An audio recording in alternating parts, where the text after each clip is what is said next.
Greetings, esteemed audience. I extend my warm regards as I delve into the recent occurrences surrounding Meghan, Duchess of Sussex. Today, Meghan appears to have set her sights on Hollywood, or so the narrative goes. The buzz suggests her apparent enthusiasm for being perceived as a major player in the realm of A-list celebrities. Some might ponder when she truly belonged to the fabric of Hollywood.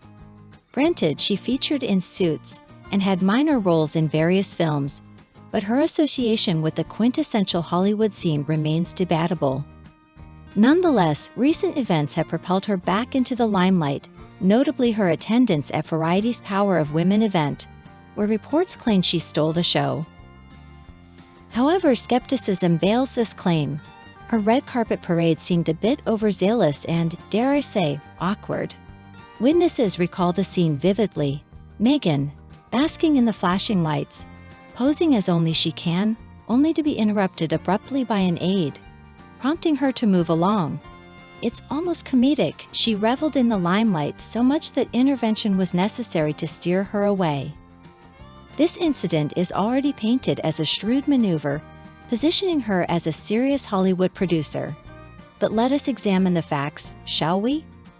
Previous endeavors like the Spotify deal received critique, while their Netflix production, although it garnered attention, primarily attracted viewers curious about the royal family. Their docuseries, which some may argue resembled reality TV more than anything else, failed to resonate beyond the chatter about their connections to the monarchy. Then there was The Heart of Invictus, a commendable effort that unfortunately fell short of expected viewership. It appears that Netflix might be counting down the days until their contract concludes.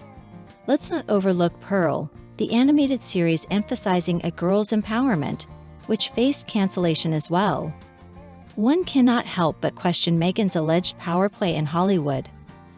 Are her actions truly defining her as a force to be reckoned with in the industry?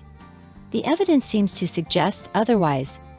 Rumors abound regarding her strategic appearance at the Vanity Power of Women Gala, reportedly an attempt to redefine herself as a dominant figure in her own right. However, skepticism lingers. This might just be a calculated public relations move to conceal the lack of substantial productions. Meghan hinted at upcoming projects during an interview, expressing excitement about announcements in the pipeline. Yet uncertainty shrouds Netflix's plans, with conflicting reports on the timeline of their deal's expiration. One can't help but wonder if this uncertainty serves as a ticking clock, pressuring them to deliver noteworthy content. Their relevance outside royal narratives seems questionable. Hollywood Crisis Management Authority Eric Schiffer shared insights on this matter, suggesting a much-needed rebranding for the Sussexes. He emphasizes the importance of tangible success beyond royal associations, highlighting the necessity for Arctuel, their foundation, to score a hit.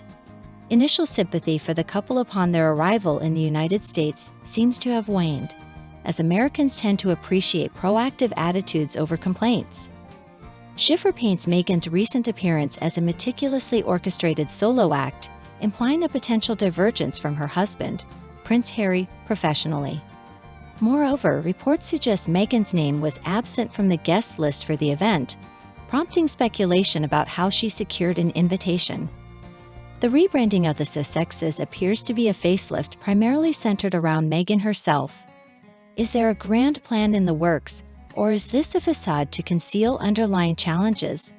The intricacies of Montecito's world remain a mystery. The speculation surrounding Meghan Markle's demeanor at a recent event, perhaps encapsulated in her perceived attitude shift from relying on Harry's presence to assert herself as a powerful woman in Hollywood when flying solo, raises numerous talking points worth delving into.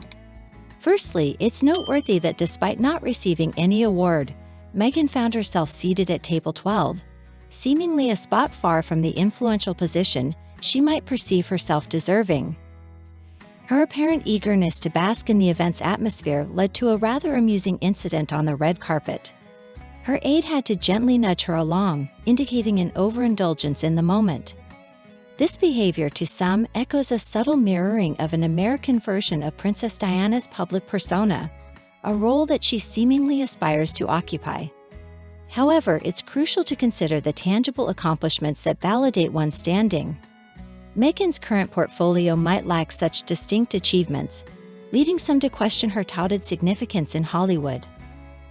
Her assurance that there are various projects in the pipeline only echoes the age-old adage, "You're only as good as your last success."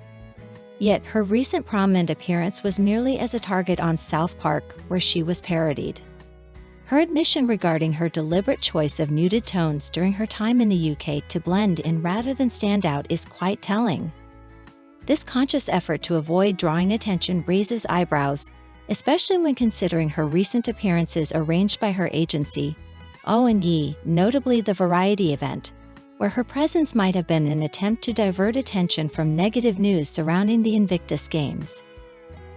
There's speculation that the financial pressures from the Sussexes' spending habits might be affecting the Invictus Games, leading to chaos within the organization. Could Meghan's event attendance be a strategy to distract from these controversies? However, her indulgence in the event, despite being prompted to move along due to Margot Robbie's imminent arrival, speaks volumes about her self-absorption. The transition from being a globally celebrated figure to sitting at table 12 among unfamiliar faces at second-tier events paints a picture of mismanaged opportunities and a diminishing reputation. Meghan, once handed fame and acceptance by the royal family, appears to have squandered these opportunities, including her relationship with her father, Thomas Markle.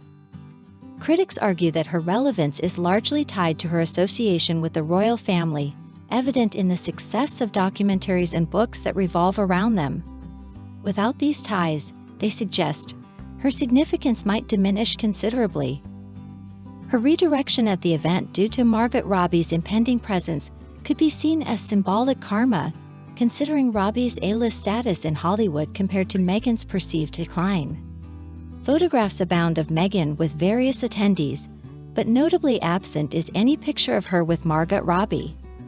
This absence sparks curiosity and invites discussions about the intentions behind Meghan's attendance and the possible motivations for not being on the guest list initially.